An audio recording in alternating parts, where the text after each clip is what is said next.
Okay. Now, as I was saying before, I do know that this game ends in a defense mission. Basically, you've got to hold the teleport room while the HECU stream in trying to take you out.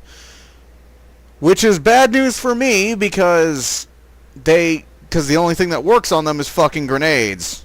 Or a handgun. Or the Magnum if you're lucky enough to, like, crit on them. And it is a crit because for some reason they'll go down to 1 shot sometimes and then it'll take up to 5 with the fucking Magnum. Like, go ahead and, like, watch my playthrough of Half-Life. So it is a crit of sorts on them that just has to bring them down. Like, I've been aiming straight at their heads sometimes and unloading into them, and it's like they just completely shrug off like a 357 to the fucking face. It's stupid. So yeah, this is not going to go well for me at all. Expect screaming and rage. Let's see what Rosenberg has in store for us.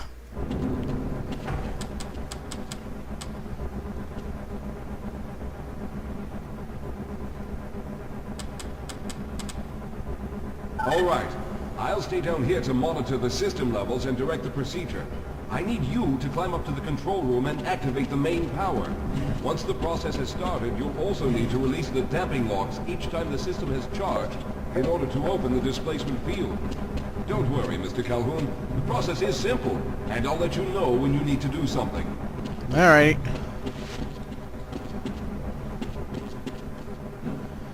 So I think we're at the end here.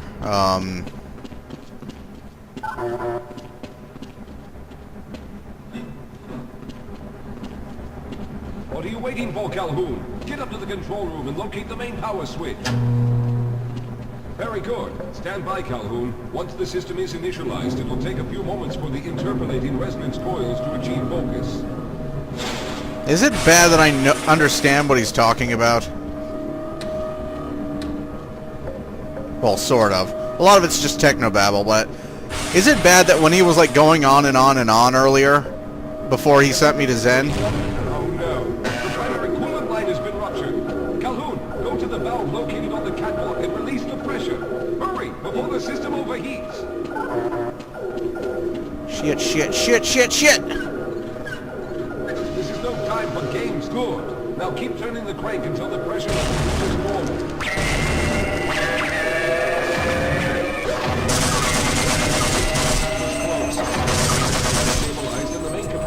Charging. When the main charge meter reaches full, I'll need you to open the displacement field, stop the control room.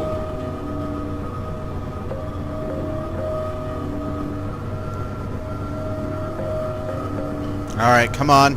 Come on, baby. Almost there.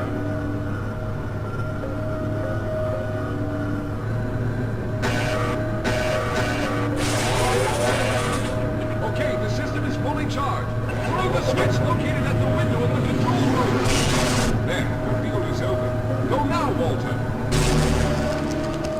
Very good, Calhoun. I'll begin charging the system for the next teleport event.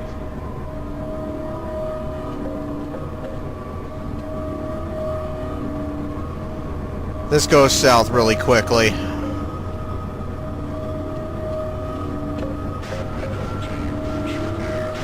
Oh, fuck.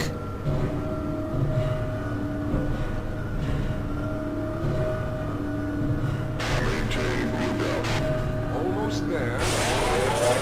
All right, we've reached full charge again. Open the field, Calhoun. You must go now, Simmons. I'm gonna watch this. Yeah, this is the very end. I'm going to go through next, but don't worry, Mr. Calhoun. I've set the system to automatically start the charging sequence once I've made it through. Just wait for the levels to reach full again and open the field like you've been doing. Oh boy, I'm saving now. Because I'm about to get swarmed by HECU.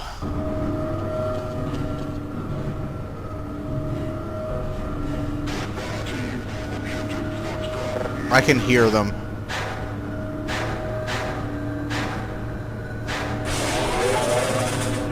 All right, it's ready. Good luck, Mr. Calhoun. I'll see you on the other side. Yeah.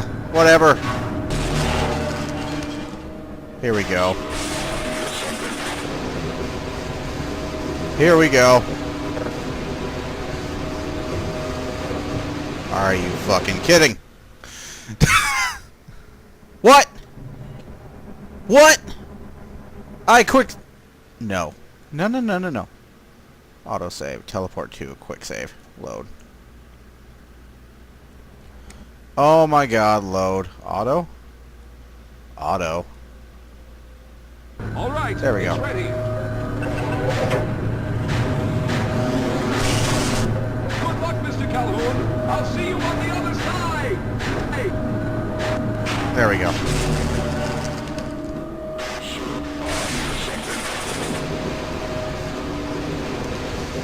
This is going to get really dicey. Come on. Come on, baby. Warm up. 3.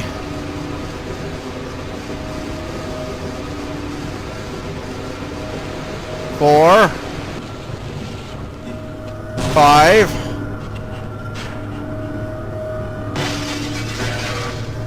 6.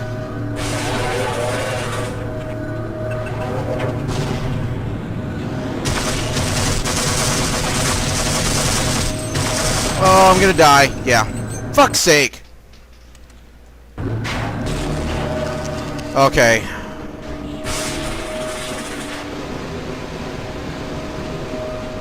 Come on, baby. Come on, warm up. Warm up. One more time. I got grenades.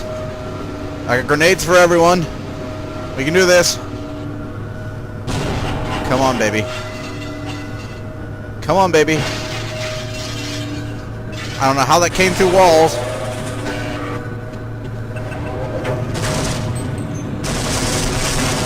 Oh, come on! Like, what the fuck?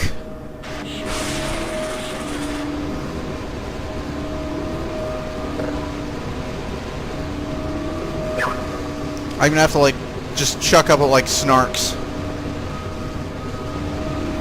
Come on, warm up. Soon, my pet. Soon, yes. Yeah. Come on. We're ready.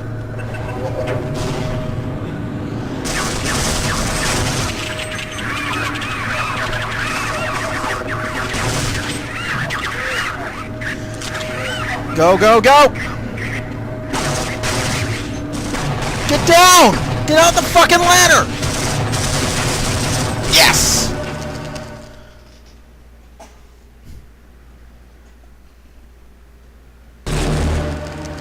Ah, there he is. Calhoun, you've arrived. When you didn't come through right away, we thought that the... Oh no, there's something wrong here. Simmons, come look at Calhoun. His body seems to be in some sort of resonance displacement. Are you kidding me? Are you kidding?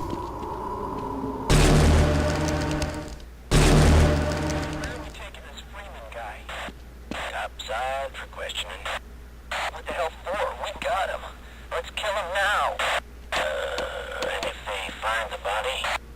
Body? What body?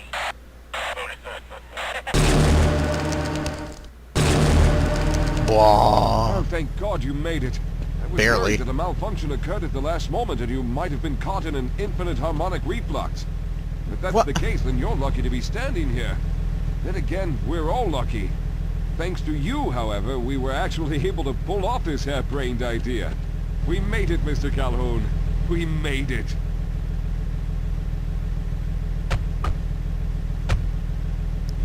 Subject Calhoun, status out of range. No further comment.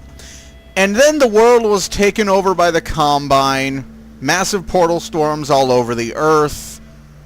Zen creatures invaded the Earth and fucked up the ecosystem. The Combine took over and they started taking everything of value on the Earth, including the fucking oceans. Humanity was ruled over by a dystopian empire.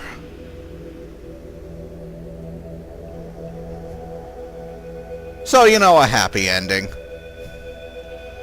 This was not very long. I expected it to be a little bit longer, but I guess there's something to be said for brevity. Fuck knows, like, vanilla Half-Life overstays its welcome by miles, especially once Zen shows up. But, like, once you get to Zen, like, it feels like the game's been taking forever. But even before that, like, the original fucking Half-Life had how many fucking sewer levels? I mean, Jesus. So, yeah. Blue Shift is basically Half-Life without all the padding. And you know what? It's okay. It isn't nearly as frustrating as it was before. Or maybe just that first run of Half-Life raised my fucking pain threshold when it comes to games so high that this doesn't feel as bad anymore. But this is pretty good.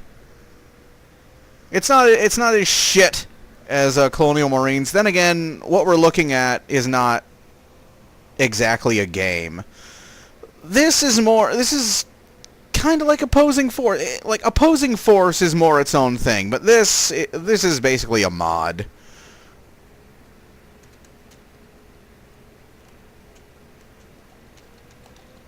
And just like Half-Life, it doesn't take you to the menu. Oh, it did. Okay, so it is just better than Half-Life.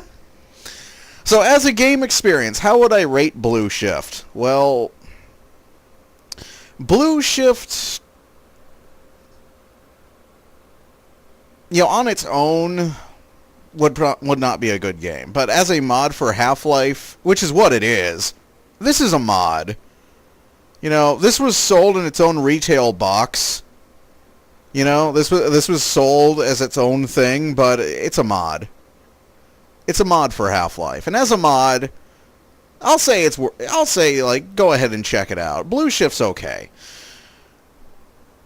It is like I was actually expecting the game to like fucking just hang and like sputter to a stop and like just hang there on the end like the original Half-Life run did. But yeah, like, Blue Shift is basically Half-Life without all the filler. It's short, it's sweet, it's a quick and dirty first-person Half-Life game. It's not quite up to the par of, like, Half-Life vanilla. Like, it doesn't feel as expansive, but on one token it probably shouldn't because, you know, you're not playing as Gordon and, like, Half-Life is focused on Gordon. Gordon is the main protagonist. You know, like, the G-Man, the Combine, you have all these the Vortigaunts, all these different factions vying for control of him for some reason or another. So this is just the story of Barney Calhoun, or more to the point, it's the beginning of the story of Barney Calhoun, because Barney goes through a lot after this. There was that chick, which I suppose is supposed to be his girlfriend at the beginning. We never hear from her again. We never even like hear him talk about her again. So one can assume that she's probably not around by the time of Half-Life 2. So yeah, there's the whole 7-hour war after what happened at Black Mesa. Like, Black Mesa is just like the beginning of like the shit. Like the shittiness that the world turns into. You don't really like see the full effect of what happened at Black Mesa until like Half-Life 2. And even then, you don't like really feel it until like Episode 2 when you're like traversing the countryside outside of City 17. And you get a way better idea of just what the fuck has happened to the world.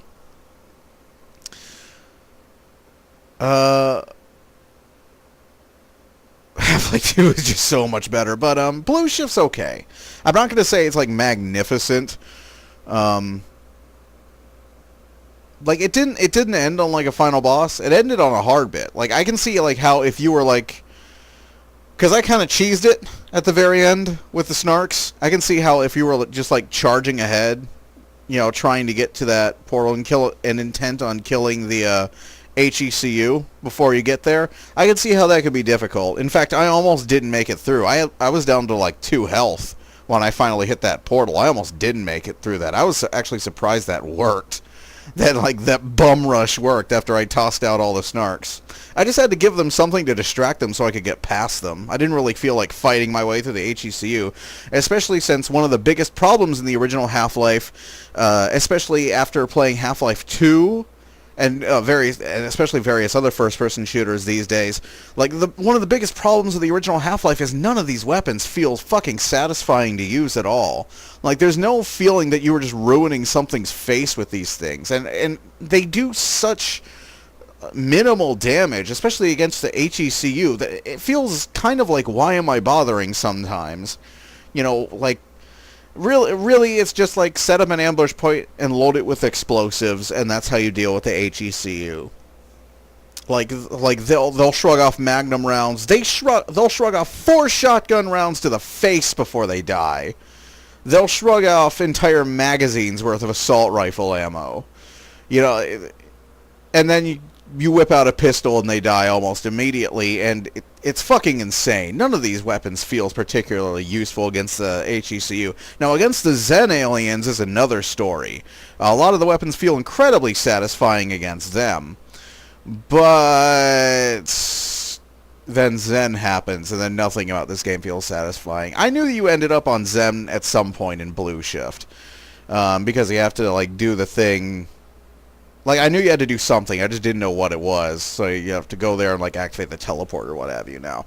But, yeah, like any time you have to go to Zen, it's not a good time.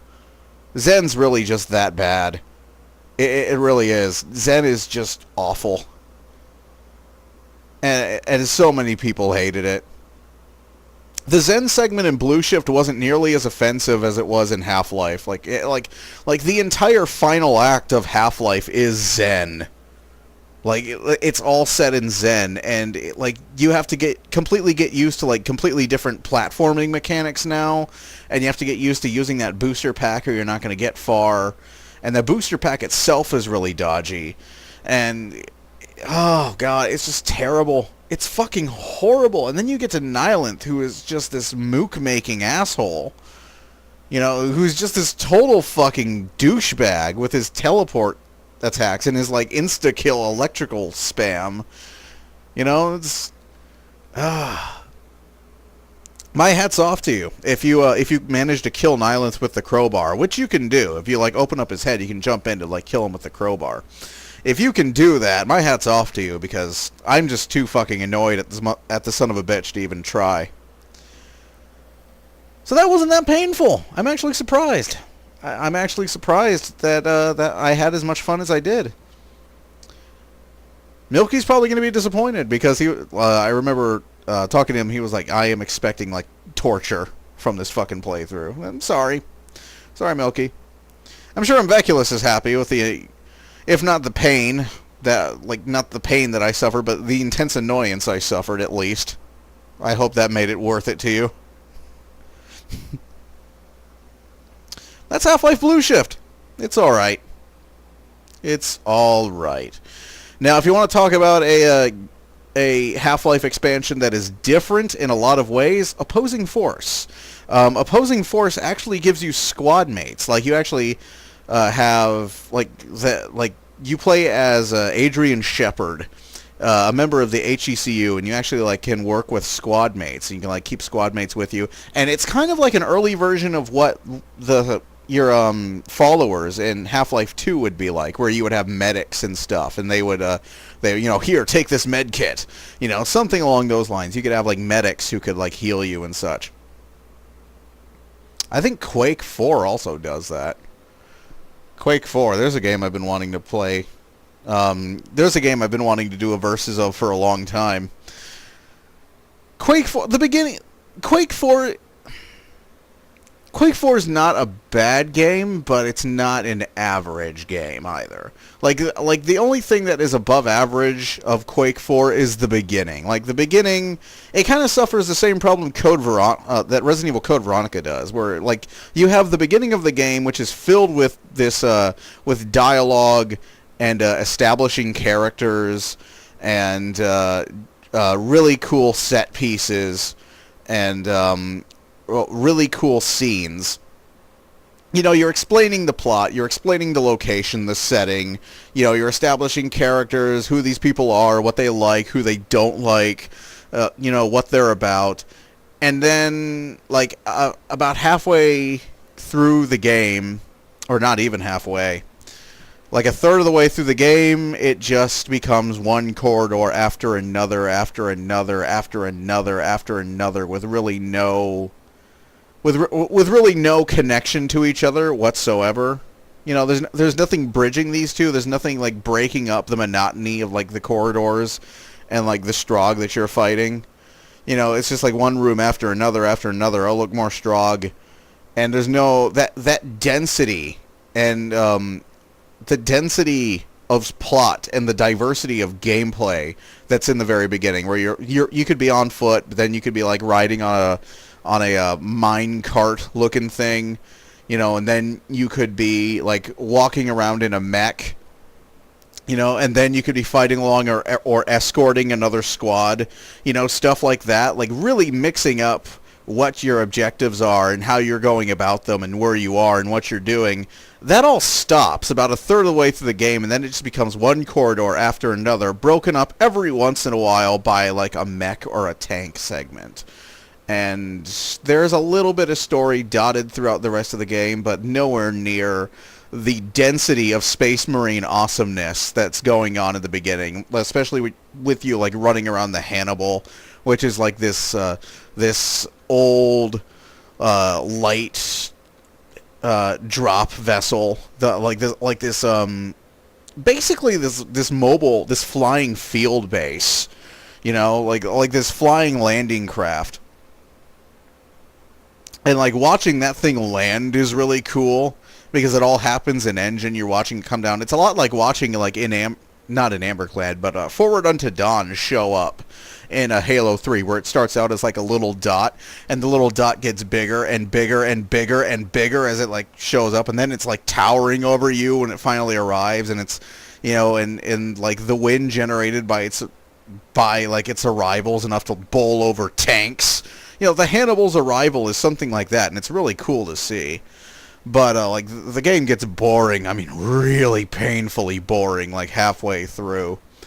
And it never really recovers from that. Like, eventually I just got bored to tears of it. If I do a playthrough of Quake, like, eventually, like, after the first third of the game, I'd probably have to have, like, somebody sitting there with me to just, like, mix things up and talk to, because my commentary would dry up so fucking fast because nothing goes on. It's just corridor after corridor of enemies. Well, that's as soon as I finish debugging the Dazzle, though. No, as soon as I finish debugging the Dazzle, I'm getting on Resident Evil 4. But that's the future. That's sometime in the future. That hasn't happened yet, because it's the future. As for what's next, I'm still working on the Dazzle, so I'm probably going to do another short playthrough. I wasn't expecting this playthrough to be this short. Shit, I gotta fill for time now. I'll probably do something else. Start something else. So, we shall see next week what I decide to do. Yes. Until then, this has been Half-Life Blue Shift. It's alright if you want to check it out. And I will see you guys later. So, later!